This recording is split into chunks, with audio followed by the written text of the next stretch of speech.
Hello दोस्तों, आज की कहानी एक किसान और एक बंजारन की प्रेम कहानी है। बहुत अधिक आबादी वाले एक गांव में एक युवक अपने बड़े भाई के साथ रहता था। वो बड़ा ही सुंदर था, उसके चेहरे का तेज किसी को भी मोह लेता। उसके माता पिता तब चल बसे जब बड़ा 7 बरस का और छोटा 5 बरस का था। कहने को तो वो किसान थे, पर खेतों के नाम पर बस एक छोटा सा टुकड़ा ज़मीन का था। बड़ा भाई तो अपनी ही ज़मीन में खेती का काम करता और छोटे भाई को उसने उसी गांव के एक बड़े जमींदार के खेतों में काम पर लगा दिया था। जमींदार के खेतों के पास एक बड़ा सा मैदान था।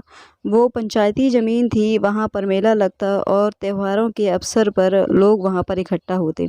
कभी कभी उस गांव में बंजारे भी आ जाते थे और अपने डेरे लगा लेते थे। कुछ दिन तो बंजारे वहाँ रहते, फिर आगे चले जाते थे। एक दिन वो नवयुवक उगी सब्जी के खेतों में पानी दे रहा था। वो कुएं से रस्सी और बाल्टी की मदद से पानी निकालता और पौधों के बीच बनी नाली में डालता ताकि हर पौधे तक पानी पहुंच जाए। युवक पूरे तन मन के साथ काम कर रहा था। उसे अचानक लगा कि कोई उसके पास खड़ा है। युवक पीछे मुड़ा तो उसने अपने सामने एक सुंदर जवान बंजारन को हाथ में मटका लिए खड़ा पाया। युवक ने बंजारन को देखा तो देखता ही रह गया। युवक ने ऐसी सुंदर स्त्री कभी नहीं देखी थी। बंजारन भी उसे एक नज़र देखती रही। कुछ पल बाद ही वो घबराया और उसके हाथ से रस्सी छूट गई और बाल्टी सहित कुएं में जा गिरी। तब बंजारन बोली, मैं तो पानी लेने आई थी, तुम्हारी तो बाल्टी ही कुएं में जा गिरी। इतना कहकर बंजारन अपनी मटकी को वहीं रखकर हंसते हंसते वहां से भाग गई और अपने डेरे में से एक रस्सी और एक कांटा उठा लाई। वो युवक के पास पहुंची। युवक ने अपने आप को संभाल लिया था। वो मुस्कुरा रहा था। बंजारन ने कांटे को कुएं के अंदर डाला और कुछ क्षणों में ही रस्सी और बाल्टी को बाहर निकाल लिया। युवक बंजारन को देख रहा था। युवक और बंजारन एक दूसरे की आंखों की भाषा समझ चुके थे। युवक ने बंजारन की मटकी भरी और अपने घर आ गया। युवक ने ना तो रात में भोजन किया और ना ही उसे सारी रात नींद आई। उसके दिमाग में तो बस एक बंजारन ही घूम रही थी और बंजारन की हंसी गूंज रही थी। वो बंजारन को याद करते करते पूरी रात करवटें बदलता रहा। उधर बंजारन का भी यही हाल था। अगली सुबह युवक फिर जमींदार के खेतों में पहुंच गया। आज वह पहले के दिनों की तुलना में जल्दी ही खेतों में पहुंच गया था और बार बार बंजारों के डेरों की तरफ देख रहा था। थोड़े ही समय बाद बंजारन फिर वहां आ गई। ऐसा लग रहा था कि बंजारन भी उसी की राह देख रही थी। दोनों ने एक दूसरे को देखा। आंखों ही आंखों में बहुत सी बातें हो गईं। युवक के मन की बात जानकर बंजारन उसे अपने डेरे में ले आई और अपने बापू से मिलवाया। बंजारन का बापू लालची आदमी था। जब उसे पता चला कि ये युवक एक गरीब किसान है तो उसने अपनी बेटी से करने के लिए साफ मना कर दिया। लेकिन बंजारन की मां के समझाने पर वो इस शर्त पर तैयार हुआ कि ये युवक मुझे 5 महीने में 500 चांदी के सिक्के लाकर देगा तो मैं इसका विवाह अपनी बेटी के साथ कर सकता हूँ। और कहा कि 5 महीने बाद दुर्गा माँ के मंदिर में 500 चांदी के सिक्के लेकर पहुँच जाना, वरना मैं अपनी बेटी का विवाह उसी दिन उसी मंदिर में किसी और के साथ विवाह कर दूंगा। युवक ने बंजारन के पिता की हर शर्त को मान लिया और अपने घर आ गया। फिर 3 दिन बाद बंजारे वहां से जाने लगे तो युवक अपनी बंजारन को आते हुए देखता रहा। बंजारन भी पीछे मुड़ मुड़ कर देख रही थी। फिर युवक ने उस रात विचार किया कि कैसे 5 माह में 500 चांदी के सिक्के कमाए जाएंगे। अंत में वह इस नतीजे पर पहुंचा कि इतना धन तो जमींदार ही दे सकता है। वो सुबह जमींदार के पास पहुंचा और अपनी कहानी बताई। जमींदार एक शर्त पर 1 महीने में 100 चांदी के सिक्के देने के लिए तैयार हुआ। शर्त यह थी, युवक को दिन में खेतों में काम करना पड़ेगा और रात में हवेली में काम करना पड़ेगा। युवक ने ये शर्त मान ली। युवक पूरी लगन से खेतों में काम करता और रात में जमींदार जो भी कार्य देता तो युवक उसे खुशी खुशी करता। युवक 1-2 बार बीमार भी पड़ा, लेकिन बीमारी में भी उसने अपना काम नहीं छोड़ा। फिर जब 1 महीना बीत गया तो युवक ने जमींदार से पैसे मांगे तो जमींदार ने साफ मना कर दिया। युवक को गुस्सा आ गया। उसने जमींदार को पकड़कर एक दीवार पर दे मारा। इससे जमींदार का सिर फट गया और वो मर गया। इसी समय जमींदार के घर वाले और नौकर भी वहां आ गए। इससे पहले कि वो युवक को पकड़ते, युवक वहां से भाग गया।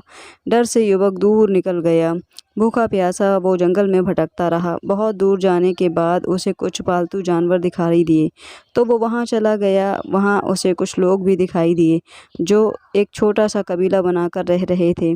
युवक ने वहाँ एक बूढ़ी अम्मा से कुछ खाने को मांगा। बूढ़ी अम्मा ने खाने को दिया और युवक ने उस बूढ़ी अम्मा को अपनी सारी कहानी भी बताई। फिर वह आगे जाने लगा। उसे तो बस 5 माह में 500 चांदी के सिक्के कमाने थे। बस यही याद कर कर के वो जल्दी जल्दी अपने कदमों को आगे बढ़ा रहा था। जंगल के अलावा उसे कुछ नज़र नहीं आ रहा था। फिर एक दिन एक बहुत सुंदर बगीचा उसे दिखाई दिया। उसकी आंखों में चमक आ गई। उसने सोचा शायद अब वह किसी गांव या शहर के आसपास आ गया है। भूख के कारण उसे बड़ी कमज़ोरी महसूस हो रही थी। वो बगीचे में एक पेड़ के नीचे बैठ गया। तभी थोड़ी ही देर बाद उसे एक युवती दिखाई दी जो उसके पास ही आ रही थी। तभी युवक उठ खड़ा हुआ और आगे जाने का रास्ता पूछने लगा। पहले तो युवती ने खाने पीने के बारे में उस युवक से पूछा। युवक ने उसे बताया कि उसे बड़ी भूख लगी है। तभी युवती उसे अपनी कुटिया में ले गई। बाहर से तो वह कुटिया ही लग रही थी, लेकिन अंदर वो कुटिया राजमहल से कम न थी। युवती ने युवक को भोजन कराया, फिर सारी कहानी पूछी तो युवक ने सारी कहानी बता दी। युवती समझ गई बेचारा प्रेम का मारा है। युवती ने उसे 500 चांदी के सिक्के देने का विश्वास दिलाया, ये कहकर कि आज रात उसे यहीं ठहरना पड़ेगा। युवक खुशी खुशी राजी हो गया। जल्दी ही उसे नींद आ गई। रात के दूसरे पहर उसे अचानक पायल खनकने की आवाज़ आई। तब वह फुर्ती से उठा। उसने इधर उधर देखा तो उसे कुछ नज़र नहीं आया। फिर उसे आवाज़ आई तो युवक उस आवाज़ की तरफ चलने लगा। तब उसने देखा वो युवती 16 श्रृंगार किए आईने के सामने खड़ी है और उसी की तरफ देखकर मुस्कुरा रही है। वो युवती किसी राजकुमारी से कम नहीं लग रही थी। युवक वापस अपने स्थान पर आने लगा तो युवती ने पीछे से उस युवक को अपनी बाहों में जकड़ लिया। युवक ने पूरा विरोध किया तो युवती बोली, मेरी आज्ञा का पालन करोगे तो ही तुम्हें सुबह चांदी के 500 सिक्के मिलेंगे। युवक के दिल और दिमाग में तो बंजारन बसी थी। उसके लिए उसने उस युवती की आज्ञा भी मान ली।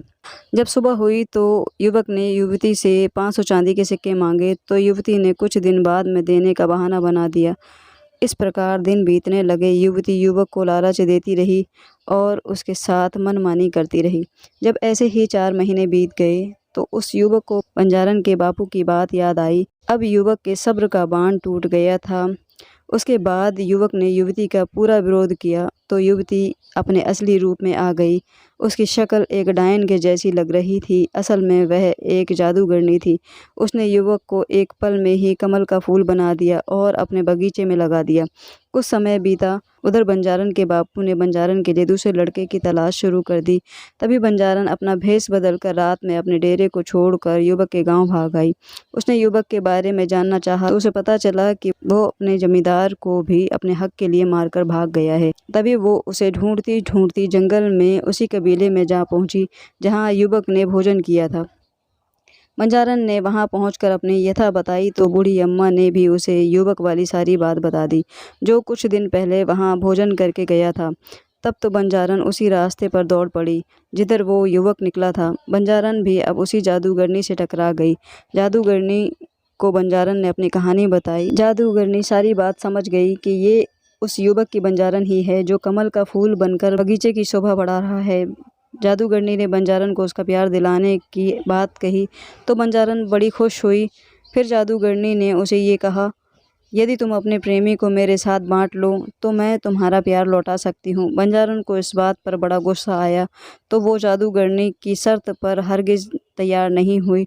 बंजारन की जिद को देखकर जादूगरनी ने उसे एक कीड़ा बना दिया। अब उस कीड़े की आत्मा रोने लगी तो उधर कमल के फूल को भी अपने बंजारन की आहट मालूम हो गई। कीड़ा छिपते छिपाते सुबह खिड़की से बाहर निकल गया और वो बगीचे में पहुंच गया। उसने अपने प्रेमी को पहचान लिया जो फूल बना हुआ था। वो जल्दी से उस कमल के फूल में जा छिपा तो कमल ने अपनी पंखुड़ियां बंद कर लीं। जादूगरनी भी कीड़े को ढूंढती ढूंढती उसके पीछे बगीचे में आ गई। तब जादूगरनी ने कमल को देखा तो वह कुमलाया हुआ था। जादूगरनी जल्दी से कमल की तरफ आई। तब तक कमल पानी में समा गया। निस्वार्थ और सच्चा प्रेम अगले जन्म के लिए अमर हो गया। ऐसी ही कहानियाँ सुनने के लिए हमारे चैनल को सब्सक्राइब करें, लाइक करें और शेयर करें। धन्यवाद दोस्तों।